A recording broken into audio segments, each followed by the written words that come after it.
Hello મિત્રો, તમારા બધાનું સ્વાગત છે આપણા નવા વ્લોગમાં। આપણે સવારથી તૈયાર થઈને આજે દુકાને મીટિંગ છે તો વહેલા નીકળી જઈએ। મારા મમ્મીએ મતીરું કાપ્યું છે, ચલો ખાઈને નીકળી ગયા। હવે આપણે દુકાને જઈ રહ્યા છીએ। कामयाबी वक्त मांगती है मेरे भाई, क्योंकि फ्यूचर बना रहे हो, मैगी नहीं जो 5 मिनट में बन जाएगा।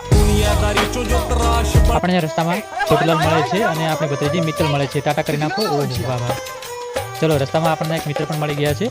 આપણે રામ રામ કરી નાખીએ। જય માતાજી। જેથી આપણે આગળ નીકળતા હતા એક ભાઈ બંધ મળે છે। ઓહો શું વાત છે। હવે આપણે દુકાને પહોંચી ગયા છીએ અને આજે મીટિંગ હતી એનું આયોજન ફૂલ તૈયારી ચાલુ છે। મીટિંગ પણ ચાલુ થઈ ગઈ છે। જુઓ તમે, સાહેબો આવી ગયા છે અને ખેડૂત મિત્રો પણ આપણા આમંત્રણને માન રાખીને વધારી ગયા છે। તમે જોઈ શકો છો આપણી મહેનત કેવી ચાલી રહી છે। બધા ખેડૂત મિત્રોનો ખૂબ ખૂબ આભાર આપણા આમંત્રણને માન આપીને આપણી દુકાને મીટિંગમાં આવ્યા તે બદલ।